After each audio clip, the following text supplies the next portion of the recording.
E você só pode praticar o que está no Antigo Testamento desde que tenha contextos no Novo Testamento. Exemplo que eu vou te dar de um outro assunto. Dízimo. Está no Antigo Testamento. Tremendamente. E no Novo, pastor? Mateus 23, 23, Hebreus 7, 8. Tem texto sobre o dízimo.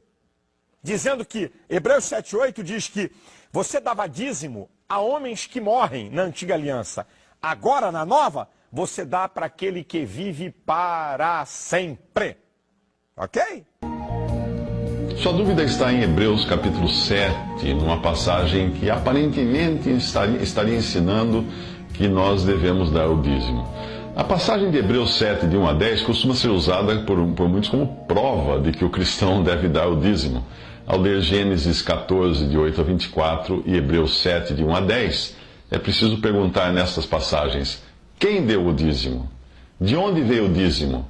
E a quem o dízimo foi entregue? Vamos ver as respostas. Os reis de Sodoma e Gomorra e seus aliados guerrearam contra Quedorlaomer e outros reis, os quais venceram e aprisionaram Ló com os reis de Sodoma e Gomorra, etc. Abrão recebeu a notícia da prisão do seu sobrinho e também desses outros reis, e ele juntou seus servos e foi lutar contra Quedorlaomer, que tinha aprisionado seu sobrinho, e ele acabou vencendo o inimigo e libertando seu sobrinho. Na volta, Abrão encontrou-se com o agradecido rei de Sodoma, que queria dar-lhe tudo o que era seu, e havia sido recuperado na batalha. Abrão encontrou-se também com Melquisedeque, rei de Salém e sacerdote do Deus Altíssimo, o qual deu pão e vinho a Abrão e o abençoou. Em troca, Abrão pegou dos bens do rei de Sodoma, que havia recuperado, e deu 10% deles a Melquisedeque. Repare que Abrão não deu do que era seu, mas do que era do rei de Sodoma. O rei de Sodoma ofereceu que Abrão ficasse então com os 90% dos bens que restaram, mas este recusou-se a aceitar até mesmo a correia de uma sandália. Portanto, nada do que Abrão deu a Melquisedeque era realmente seu. Quem pagou o dízimo?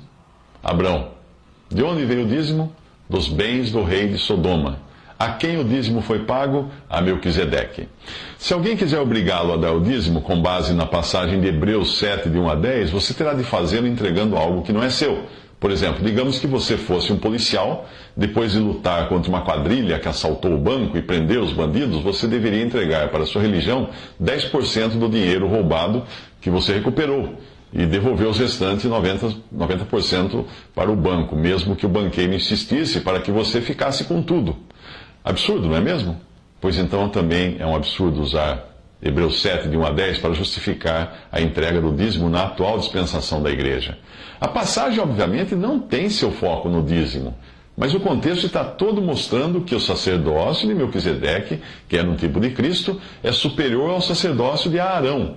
A própria carta aos Hebreus é toda escrita para mostrar aos judeus convertidos a Cristo que eles deviam deixar de lado todas as práticas do judaísmo, pois estas nada tinham a ver com o cristianismo.